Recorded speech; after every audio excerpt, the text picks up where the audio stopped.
Saludos, gusto que estén en la casa del Señor este miércoles. Esta es la primera instancia donde vamos a estar preparándonos para este año cuando estemos viendo los estudios los días miércoles. Estoy entusiasmado, quiero darle un saludo a todos los que están aquí presentes, darle la felicidad de empezar este primer miércoles del año en la casa del Señor. Entonces, lo que tengo en mente para este próximo año, cuando se refiere al día miércoles, es ir a través de la Biblia, en lo que se puede hacer en un año, un libro a la vez. Y vamos a estar tomando el concepto de un libro por semana para poder dar una pincelada de lo que cada libro de la Biblia, su estructura, su propósito, los versículos, lo que es importante, lo que hay que recalcar, destacar, y así tener una idea, una noción general de lo que significa la Biblia en sí. Entonces, va a ser un desafío bien interesante, bien bueno en mi opinión, de lo que se va a estar haciendo. Entonces, abran sus Biblias, vamos a estar yendo a través del libro de Génesis en esta tarde. Pero antes de empezar, vamos a ir a un momento de oración. Entonces, por favor, aunque sea a distancia, Dios es tanto real allá, en Chile, como lo es acá, y espero que puedan unirse en esta oración. Bendito Padre Celestial, te doy gracias por tu amor. Queremos recalcar la importancia de lo que es centrarnos en tu palabra, de lo que es centrarnos en tu enseñanza, de lo que es tu propósito, tu amor, tu expresión, Señor, lo que tienes para nosotros. Señor, pedimos a esta instancia que nos dé la concentración necesaria para poder comprender y establecer, Señor, estas verdades que son importantes para nuestras vidas. A ti sea la gloria en todo. Vimos estas cosas en nombre de Cristo Jesús. Amén. Entonces, yendo al ataque. Antes de poder ir por cada libro de la Biblia, uno tiene que entender cómo está estructurada la Biblia.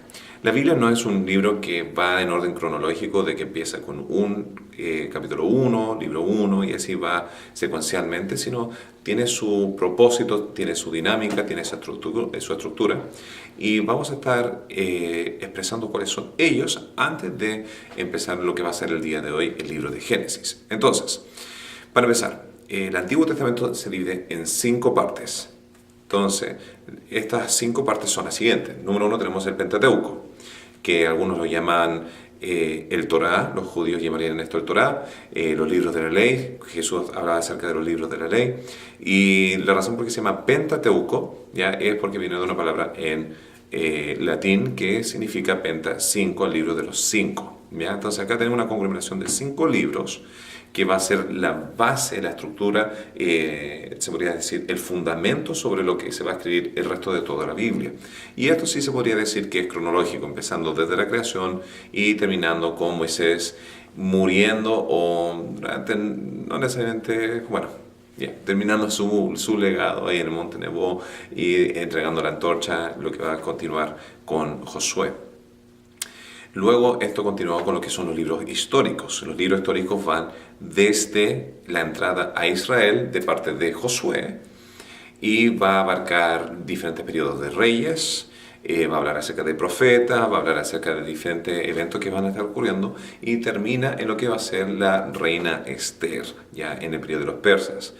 El resto de las 3 categorías que se ven dentro del Antiguo Testamento van a estar dentro de este periodo histórico. Ya vamos a estar viendo los libros poéticos, que es la tercera categoría. Entonces tenemos primeramente Pentateuco, número 2 tenemos los libros históricos, y ahora lo que son los libros poéticos, ya que es Job, Salmos, Proverbios, Eclesiastés y Cantares, van a estar dentro de este periodo histórico.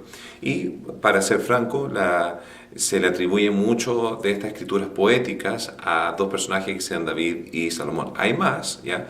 El libro de Job no se ha aclarado realmente quién fue el autor de aquel libro, pero Salmos se le atribuye a la mayoría o muchos de los Salmos a David, entre algunos otros personajes, y el libro de Proverbios la mayoría se le otorga a Salomón.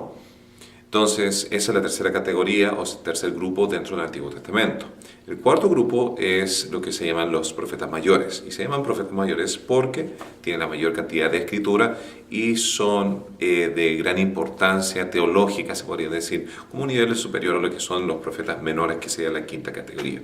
Los profetas mayores incluyen a Isaías, Jeremías, el libro de la Lamentación, que es un libro también escrito por Jeremías, el profeta Ezequiel y el libro de Daniel. Y el resto de lo que es Oseas, Amós, Joel, Amós, Abdías, entre otros, esos son ya los profetas menores. Entonces, esos son las 5 categorías del Antiguo Testamento.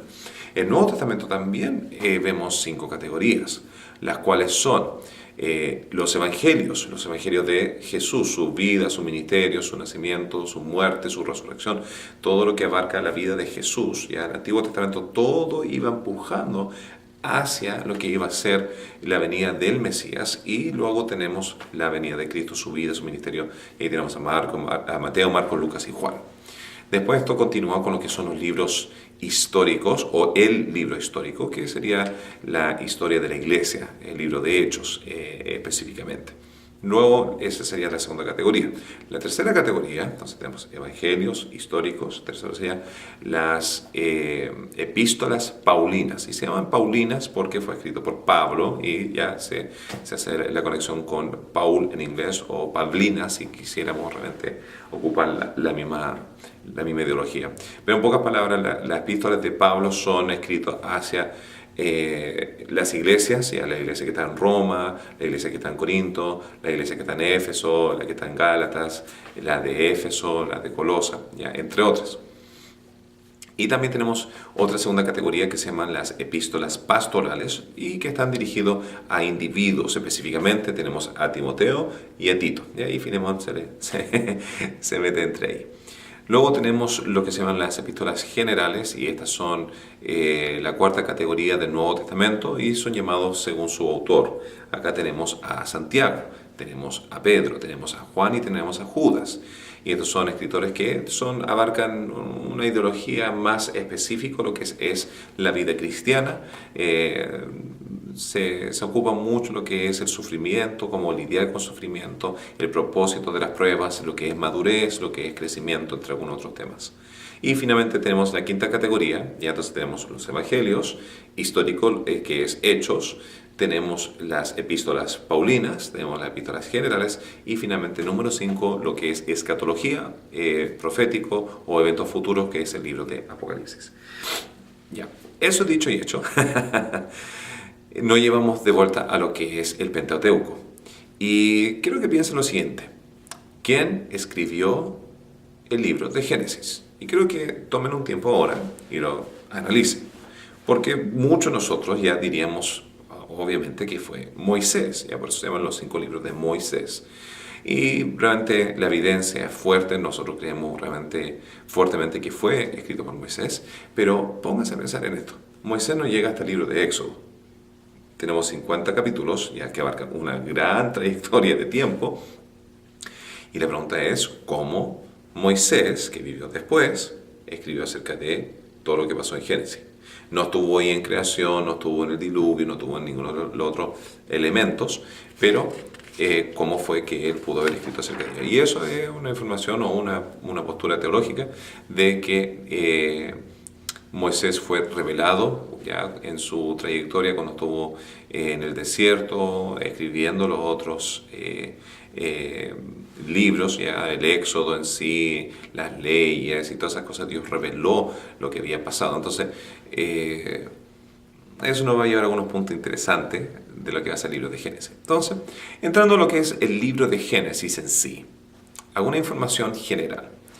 Obviamente el libro de Génesis abarca el mayor lapso de tiempo de todos, ¿ya? Aquí tenemos más de 2000 años de eventos, de sucesos, y ahí tienen que pensar lo que es la creación. Y no sé si lo han leído Génesis o no antes, pero tenemos lapsos de unos 10, 11 o 12 protagonistas o personas que se mencionan en la tabla de la genealogía de Adán, que viven lapsos largos de tiempo, ya 600, 700, hasta 900 años, 969 en el caso de Nabucodonosor. Y cuando uno empieza a añadir esa información, ya empiezan ya 1000, 1100, 1200, 1500 años antes de lo que es el diluvio. Incluso después del diluvio tenemos todavía esos lapsos largos de tiempo. Noé vivió largo tiempo, los hijos de Noé, los nietos de Noé. Abraham vivió más de 100 años, igual que Isaac, Jacob y José. Entonces, tenemos un lapso de más de 2000 años, ¿ya? Desde la creación hasta lo que es la muerte de José. Y eso es lo que abarca el libro de Génesis. Ahora, si uno quisiera realmente dividir el libro de Génesis, hay varias maneras de hacerlo. Y una de las maneras de hacerlo es a través de áreas geográficas. Y en las áreas geográficas, si vemos el libro, ya capítulo 1 al 11, tenemos lo que se encuentra en el jardín del Edén y lo que está fuera del jardín del Edén. La mayoría de los teólogos, los eruditos acerca de la Biblia, establecen, según 2 de los 4 ríos que se mencionan en el libro de Génesis, que el jardín estaba lo más probable en lo que sería el país de Irak, el día de hoy. ¿Ya? En aquellos tiempos se conocía como Babilonia o la crecente fértil en inglés, como tiene una palabra interesante, ¿ya? Pero vamos a establecerlo como Babilonia, donde Dios llamó a Abraham para salir de ahí para la segunda etapa o área geográfica. Entonces, capítulo 1 al 11 tenemos Babilonia. Eso nos lleva al capítulo 12 al 36, a la segunda categoría, que sería Israel. Pero no se conoce como Israel, sino la tierra prometida. Y se llama tierra prometida porque Dios prometió a Abraham que toda esa área iba a pertenecer algún día a los descendientes de Abraham. Acá entonces tenemos del capítulo 12 al 36 predominantemente, no 100%, pero predominantemente el área de lo que es Canaán, la tierra prometida, lo que iba a ser Israel. Del capítulo 37 al capítulo 50, ya entrando lo que es la historia de José, comenzamos a ver un cambio ya regional de donde establecía Dios el movimiento de Dios de Babilonia a Israel, pero en el plan de Dios era continuar esto y llevarlo a Egipto. Entonces, capítulo 37 al 50, Egipto. ¿Ya? Pequeño repaso ya para no ir demasiado rápido con esto. 1 al 11 tenemos Babilonia, 12 al 36 tenemos a Israel y 37 al 50 tenemos a Egipto. Ahora, la importancia del libro de Génesis es bastante buena. Nos establece el fundamento de entender el resto de toda la Biblia. Hay más de 200 referencias del libro de Génesis en el Nuevo Testamento. 165 de ellos son palabra por palabra, ¿ya? Una referencia así establecido, ya verbatim se llama, y donde se da la importancia de su canonicidad, se podría decir. No es un libro ficticio, no es un libro apócrifo, no es algo que se añadió, sino era algo de lo cual se necesitaba entender. Y 100 de esas más de 200 referencias en el Nuevo Testamento, el libro de Génesis, abarcan del capítulo 1 al 11, dando una gran importancia en lo que va a ser la legitimidad, el ámbito literario, el ámbito de expresión y entendimiento de lo que va a ser este gran libro. Entonces, el propósito del libro de Génesis. Yo le hago la pregunta ahora, ya piensa en este momento, ¿qué sería o cuál es o qué piensas tú es el propósito del libro de Génesis? Y el libro Génesis viene del latín, no, me equivoco, viene del griego, ya de la Septuaginta, donde se transliteró, se podría decir, la palabra generación. De ahí viene las generaciones, nuestros descendientes, y ese fue el énfasis que se hizo 200 años, 250 años antes de Cristo. Pero si tú tuvieras que ahora analizar el libro de Génesis, con lo que tú sabes, la creación, la caída, el diluvio, Abraham, Isaac, Jacob y lo que es José y los 2 hermanos, ¿qué piensas tú es el énfasis o el propósito específico del libro de Génesis? Entonces voy a dejar que piensen en este momento un poco y tal vez compartir en este momento sus opiniones.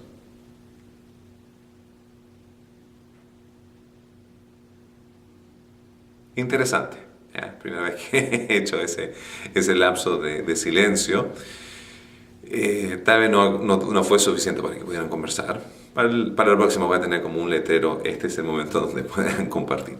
Pero, en esencia, la Biblia no es dogmática diciendo, este es el propósito del libro de Génesis, pero en mi opinión, cuando uno vemos el origen, no del hombre, sino el origen del pecado y la importancia de cómo Dios comenzará el proceso de restauración y protección de lo que va a ser la humanidad a través de la línea de Abraham, a través de la semilla de Abraham, su descendencia, la nación de Israel, entre todas las otras cosas que se ven, de cómo restaurar, salvar y adquirir de vuelta lo que es la creación de Dios. Entonces, el libro de Génesis comienza con una maldición por la caída, obviamente, y realmente termina con un momento de oscuridad. Y vamos a estar viendo eso un poquito más adelante. Pero el libro de Génesis, en mi opinión, se podría haber dividido en dos partes.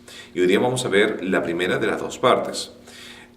Capítulo 1 al 11 nos da 4 eventos importantes que destacar, mientras capítulo 12 al 50 nos da 4 personajes importantes que destacar. Como este es materia de tanto debate y conflicto y a veces hasta peleas, se podrían decir en el ámbito teológico, creo que es pertinente si nos dedicamos el resto de esta lección, de esta clase, de esta enseñanza, a desarrollar estos 4 eventos. Ahora, la próxima semana vamos a continuar viendo una pincelada de lo que van a ser los 4 personajes y tal vez añade el libro de Éxodo ahí dependiendo de nuestro tiempo. Pero el día de hoy quiero enfocarnos, concentrarnos directamente en lo que va a ser este libro de capítulo 1 al 11, los 4 eventos principales en lo que va a ser el libro de Génesis. Entonces, en Génesis 1 al 11 vamos a estar ahí. Estos 4 eventos que vamos a estar hablando son, número 1, la creación. Número 2, la caída. Número 3, el diluvio.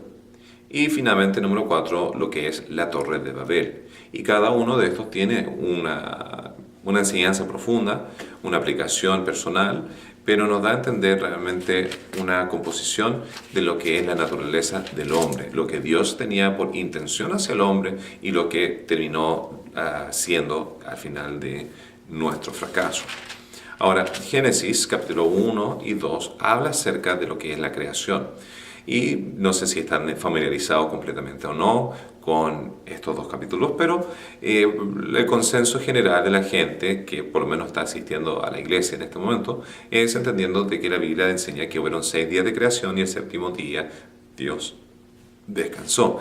Y es a través de ese descanso que nos da la enseñanza, la aplicación y la motivación de tomar lo que sería el sábado, el día de descanso, para honrar al Señor. Ahora vemos una diferencia entre lo que es el Antiguo Testamento y el Nuevo Testamento, una nueva etapa, ya un Nuevo Testamento, donde se cambió el día sábado al día domingo. La Biblia no lo aclara específicamente a través de la Escritura, pero se ve la tradición, se ve la historia a través de los sucesos posteriores y más que nada se recalca el día de la resurrección de Cristo, una nueva creación, un nuevo comienzo, una nueva vida. Entonces, si es que vamos a entrar en el debate de que si que nos vamos a juntar los sábados o los domingos para tener el servicio, yo no tengo ningún problema, podemos ser bíblicos y juntarnos todos los días y a mí me encantaría porque a mí me sobran las palabras. Amén.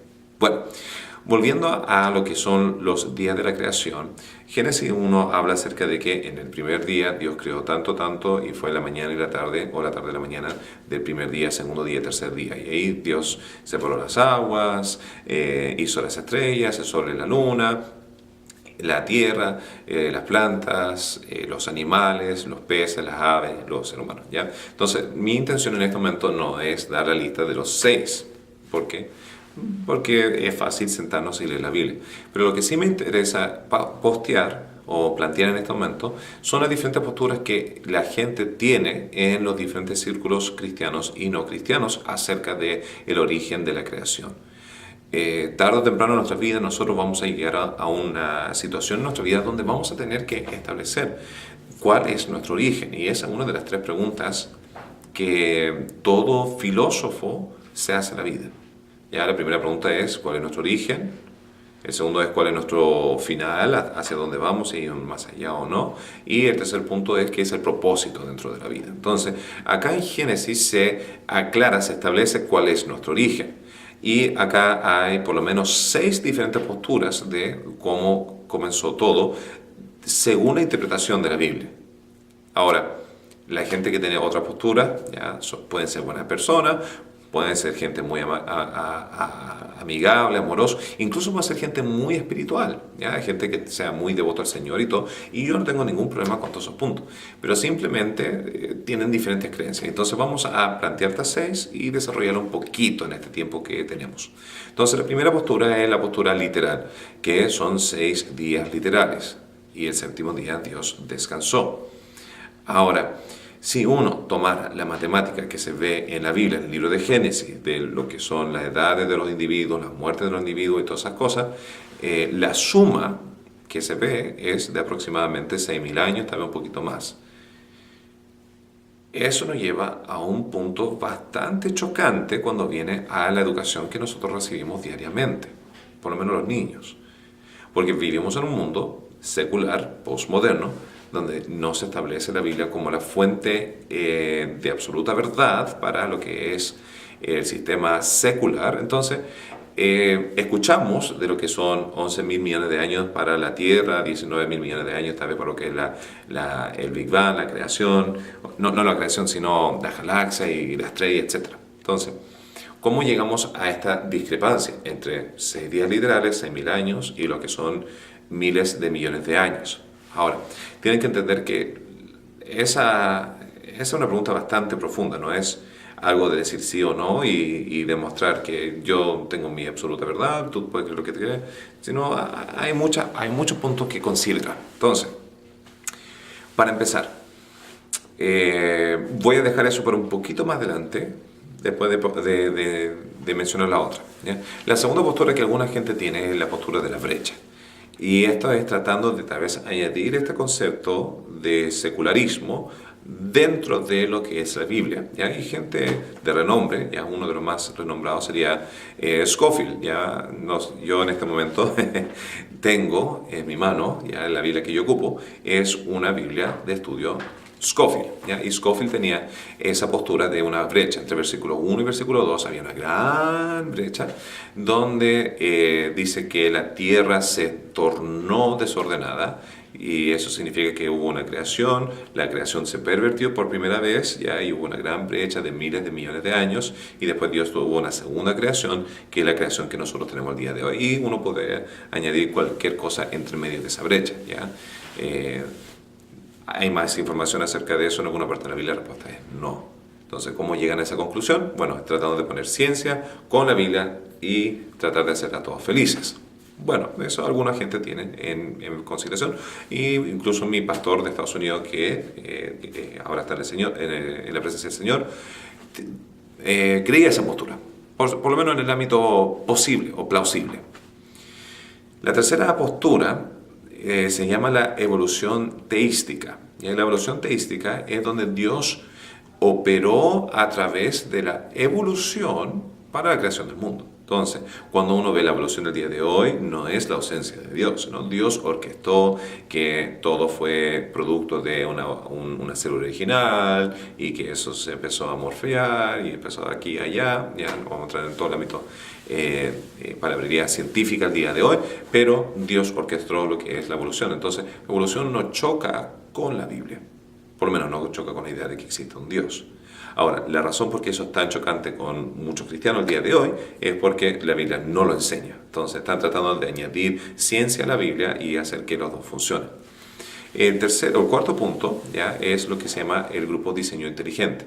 ¿Y qué es la postura del diseño inteligente? Acá vemos ex agnósticos o ex ateos que han estado en el campo científico ya un tiempo y se han dado cuenta que los detalles, la manera en que todo está creado es tan meticulosamente preciso, tan meticulosamente imposible de que ocurra por azar, ya por lo que es la evolución, que ellos ven un diseñador detrás de todas estas cosas.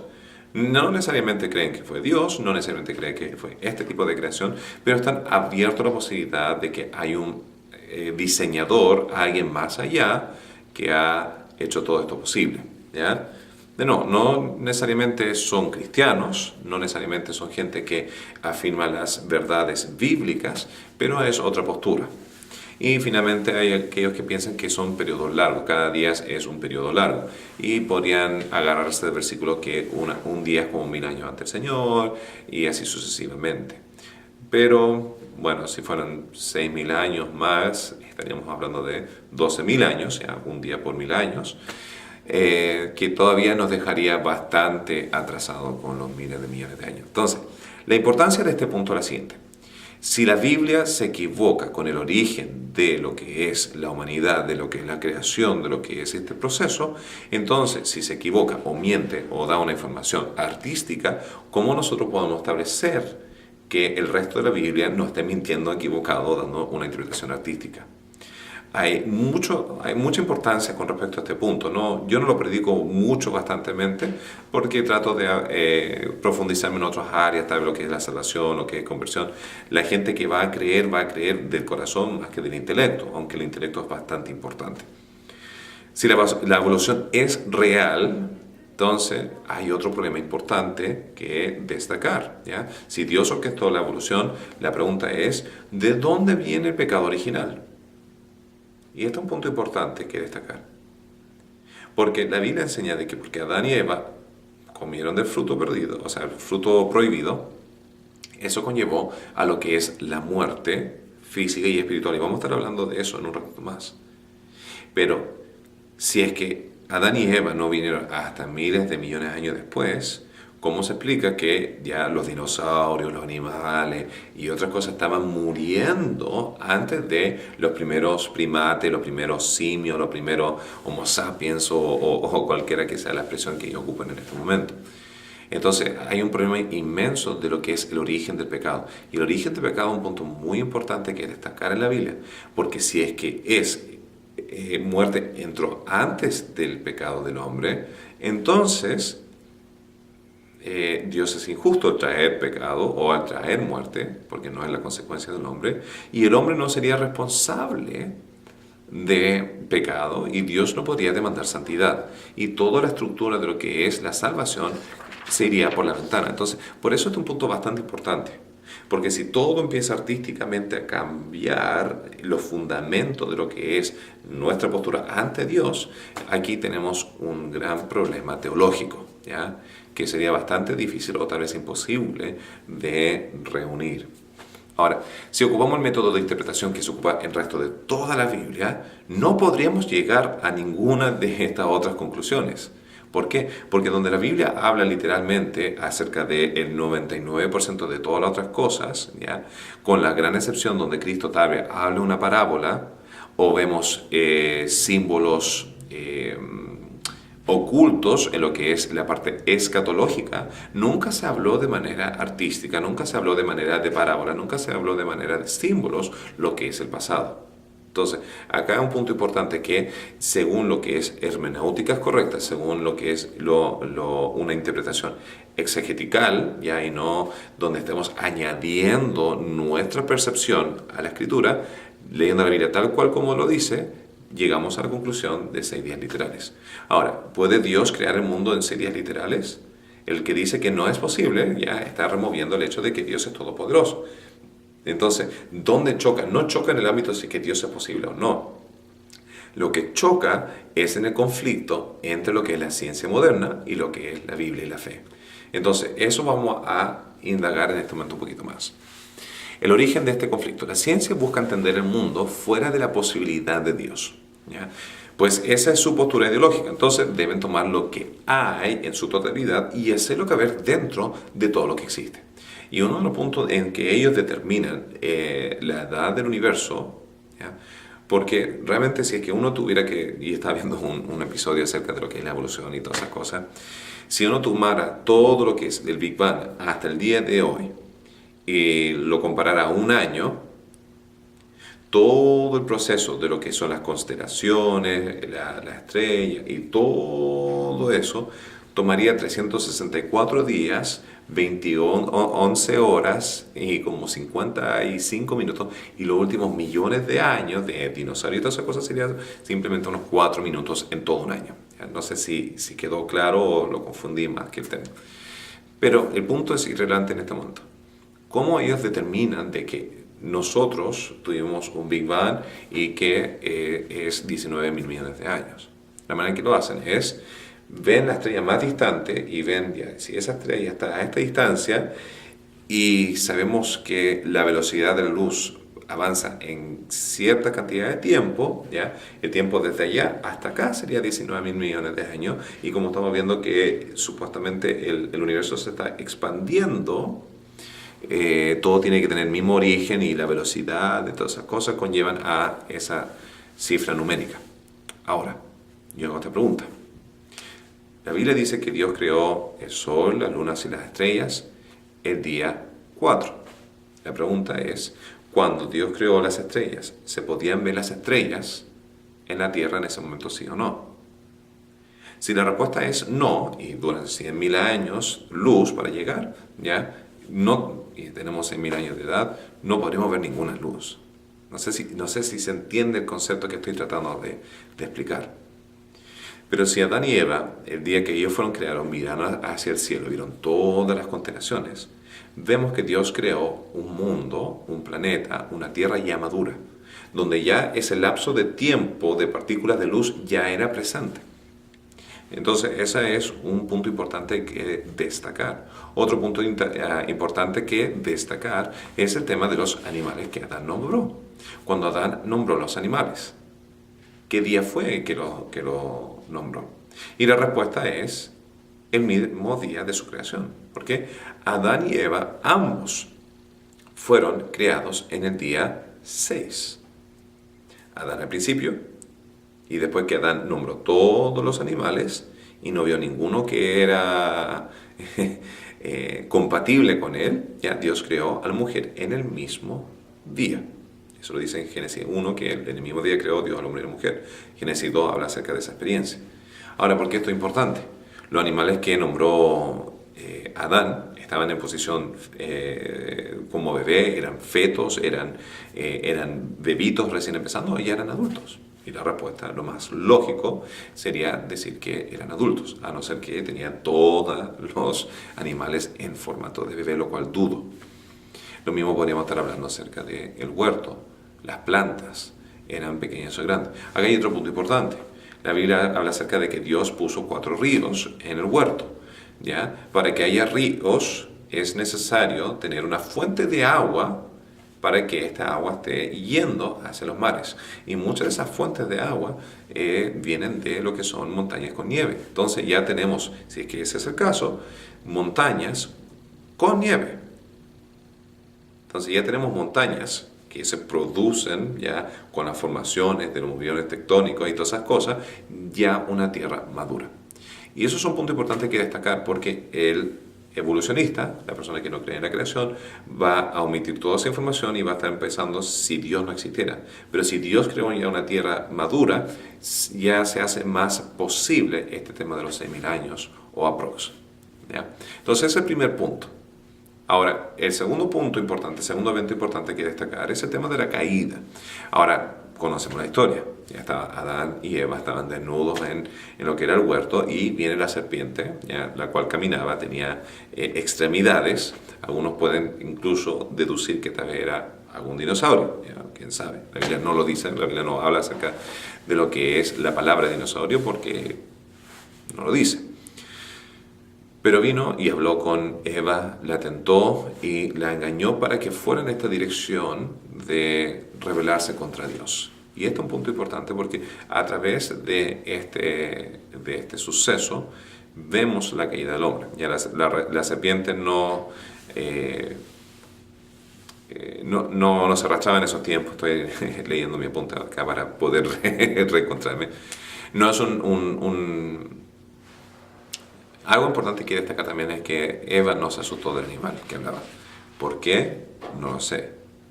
¿Dónde están los ángeles en este periodo? Ya existen, ya sabemos que existen, Pero ¿dónde están? ¿Y cómo sabemos que existen? Es porque la serpiente, que es Satanás, ¿ya?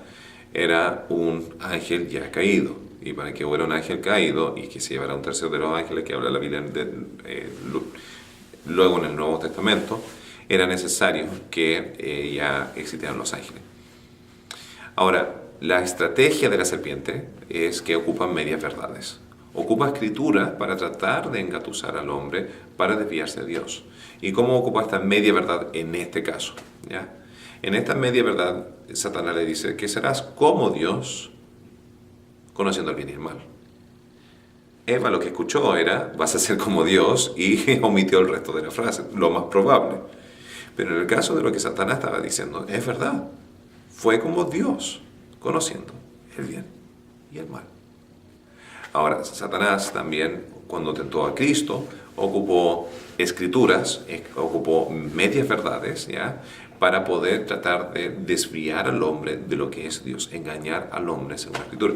Y lamentablemente Satanás sigue en esa estrategia, desviando a muchas personas de lo que es la gracia, desviando a las personas de lo que es la verdad, desviando a personas de lo que es salvación, lo que es restauración, santificación, justificación y todas las otras cosas que la Biblia nos enseña que lograr, desviando de la verdad con sus interpretaciones erróneas. Ahora, la reacción de Dios. Es interesante que Él indagó en la reacción del hombre. Dios no cayó como un rayo a destruir al hombre. Esto no fue una sorpresa para Dios. Dios se apareció haciéndose pasar como si no sabía lo que estaba pasando, haciéndose pasar como si no sabía lo que ya había ocurrido y no sabiendo dónde estaba el hombre. Pero obviamente Dios es Dios, Dios sabe todo, Dios sabe lo que estaba pasando y esto conlleva a un punto interesante de que todo esto era parte tal vez del plan de Dios. No estoy diciendo que Dios es culpable de la caída, pero yo sé que estaba dentro del plan de Dios de que el hombre sí cayera. ¿Y por qué? Y es un punto importante que destacar. Y estamos entrando ya en territorio peligroso, porque la Biblia no establece el porqué. Y yo siempre hablo de la importancia de que si la Biblia lo dice o no. ¿Por qué? Porque lo que viene de lo que no dice la Biblia ya empieza a ser una interpretación. Pero tenemos que hacer la pregunta, ¿fue esto una sorpresa para Dios, sí o no? Y la respuesta es obviamente que no. ¿Dios creó al hombre sabiendo que iba a pecar? La respuesta es sí. Entonces la pregunta es ¿por qué Dios creó al hombre sabiendo que el hombre iba a pecar? Y ahí es donde vamos a desarrollar un poquito de pensamiento. Primeramente, al hacer esto, Dios creó o permitió o desarrolló lo que es el libre albedrío. Si nosotros no tuviéramos la posibilidad de elegir entre Dios o no, seríamos robots. Y yo escuché toda mi infancia en argumentos y todas esas cosas, pero tiene gran peso. En esta instancia, porque Dios permitió que el hombre y la mujer pudieran pecar, creó dentro del hombre la posibilidad de ver si que nosotros vamos a elegir a Dios o no. Y ahí entramos a un punto algo difícil o complicado, chocante, lo que es calvinismo y arminianismo, ¿ya? Si Dios es una persona que está a control soberano de quién va a ser salvo, o Dios predestina a gente al infierno, ¿ya? Y hay toda una dinámica dentro de ello. Pero no vamos a entrar ahí. Pero lo que sí sabemos es que Dios creó una esencia de lo que es el libre albedrío al dejarnos elegir. La segunda cosa, y creo que es más importante que el primero, tiene que ver con que Dios, la única manera de poder demostrar genuinamente que Dios es amor, de que Dios es bueno, benigno, compasivo y misericordioso, es a través de lo que es el pecado. Sin pecado no se sabría lo que es amor. Sin pecado no se sabría lo que es bondad. Sin pecado no sabríamos, ¿por qué? Porque no tendríamos la esencia de maldad. Uno no sabe lo que tiene hasta que lo pierde, un dicho bien conocido. Pero viendo esto de una manera por lo menos en el tema de adoración, Dios, tú eres tan bueno, tú eres tan amoroso, tú eres tan compasivo, tú eres tan misericordioso. Dios es un Dios bueno, ¿cómo lo sabemos? Porque cuando nosotros pecamos, cuando nosotros caímos, Dios pudo restaurarnos de vuelta a sí mismo a través de su bondad.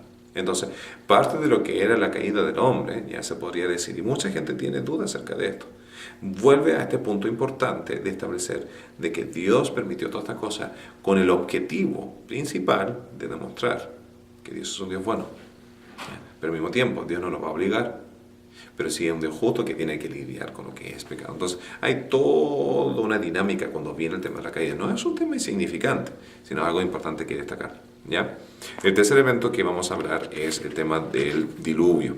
Es además importante destacar, y he ocupado esa frase bastante hoy día, la Biblia habla acerca de un diluvio que mató a todo animal y todo ser viviente. Era un tema de juicio. Un tema de juicio y hay gente que debate si fue un diluvio local o un diluvio universal. Más allá de ese punto, yo tomo la postura de que la Biblia dice lo que dice, que fue universal.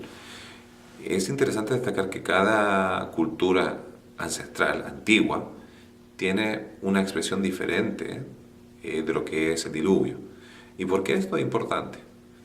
Ya, con el tiempo muchas cosas pueden diluirse, puede distorsionarse, puede cambiar, la tradición puede remover las cosas, removiendo el hecho de que nosotros creemos que la Biblia no se pervirtió porque Dios lo inspiró y lo preservó. Pero tenemos culturas como la cultura china, la cultura hindú, la cultura del Medio Oriente, cada uno con una expresión diferente de lo que es un juicio universal a través de diluvio, a través de agua, donde destruyó el mundo y hubo un sobreviviente, un grupo de sobrevivientes pequeños en el cual Dios trajo redención.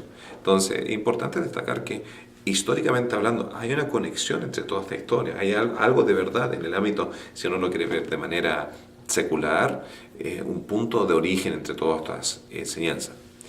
Ahora, es un punto de juicio que demuestra la inclinación de la maldad del hombre. Y Génesis 5, yo sé que no he leído mucho la Biblia el día de hoy, espero que no se ofendan por ello si no estamos dando una pincelada de todo este gran libro.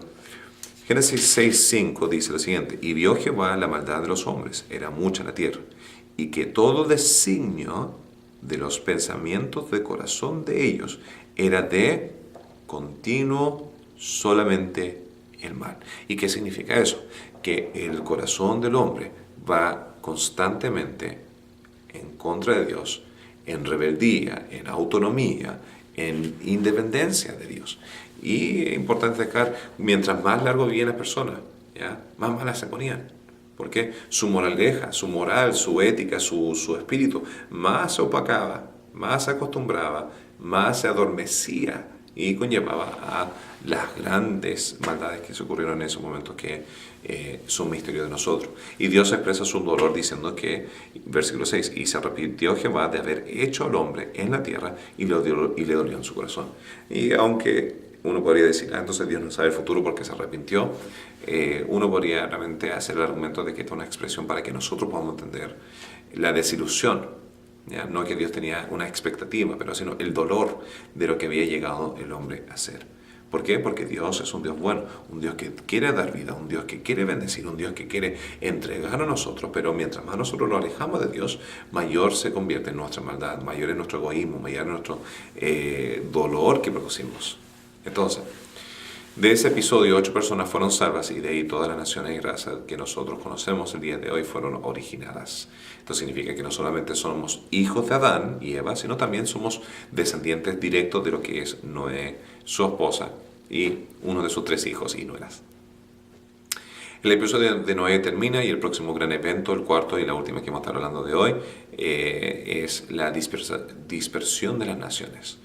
Y todo comienza en el hecho de que Dios manda al hombre a llenar la tierra, a multiplicarla y hacerla fructífera. Y eso significa abrirse. Pero la inclinación del hombre fue unificarse. Tenían las mismas lenguas, tenían las mismas costumbres, tenían la misma ideología. Entonces, a través de años, cientos de años, se mantuvieron ya uniéndose, conglomerándose, tratando de formar realmente una nación fuerte que podría resistir al próximo juicio de Dios. ¿Por qué? Por la rebeldía del hombre. Ahora ahí tenemos el episodio donde Dios baja sobre lo que era la Torre de Babel, la construcción de aquella gran ciudad, y dispersó las naciones a través de diferentes lenguas, ¿ya? Y se puede hacer una conexión de que Dios trajo una época de salvación de la humanidad, de no caer en un segundo evento como ocurrió con el caso de Noé y obligar a la gente a dispersarse a través de diferentes lenguas. Pero Dios, no voy a decir que deshizo su obra, pero contrarrestó esa obra, se podría decir, el Nuevo Testamento, cuando la iglesia hablaba en diferentes lenguas y la gente podía escucharla en la propia, ¿ya? Lo que Dios dispersó a través de diferentes lenguas, Dios empezó a unificar bajo la iglesia el programa y el plan de Dios de restauración y salvación del mundo. Lo cual vamos a estar hablando la próxima semana en la segunda parte del libro de Génesis. Entonces, los 4 eventos, ¿cuáles son? La creación, la caída, el diluvio y Babel. Yo sé que hay mucho más que se podría haber hablado. Esto era una simple pincelada de algunos de los puntos controversiales, pero la pregunta es ¿qué podemos aprender? Y acá hay algunos principios que me gustaría destacar. Número 1, cuando viene el tema de la creación, Dios es poderoso, Dios es creativo y por sobre todo Dios tiene un plan. Cuando Adán y Eva pecaron y vinieron las consecuencias sobre sus acciones, Dios dio una gran promesa. Y la promesa se encuentra en Génesis 3.15 y la voy a leer, ¿ya?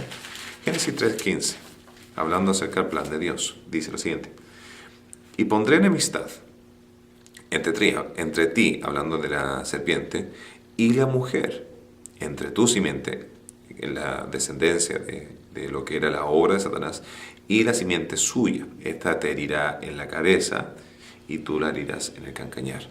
¿Y qué está hablando de eso? Que el fruto que va a venir de la mujer, ya la mujer y Satanás tienen un gran conflicto. ¿Por qué? Satanás engañó a la mujer para traer la gran desgracia. Entonces, la manera de destruir esta obra de engaño que hizo la serpiente es que de la mujer saldrá de su simiente, va a salir de su semilla, va a salir de su descendencia, ya uno quien va a pisotear la obra que comenzó Satanás. ¿Y ese quién es? Cristo. ¿Quién era aquella mujer? María. Entonces acá estamos viendo que dentro de todas las desgracias Dios tiene un plan de restauración, entendiendo el origen de todo nuestro mal y entender de que Dios tiene un plan para ello. Segundo principio, aún en momentos de nuestros fracasos Dios tiene un plan de restauración de su creación. Va a juzgar la maldad, va a rescatar a aquellos que están buscando piedad y va a lidiar con nuestro pecado para hacernos limpios ante Él. ¿Ya? Aquí retomaremos la próxima semana con los 4 personajes del libro de Génesis. Que el Señor les bendiga y nos estaremos viendo el día domingo si Dios quiere.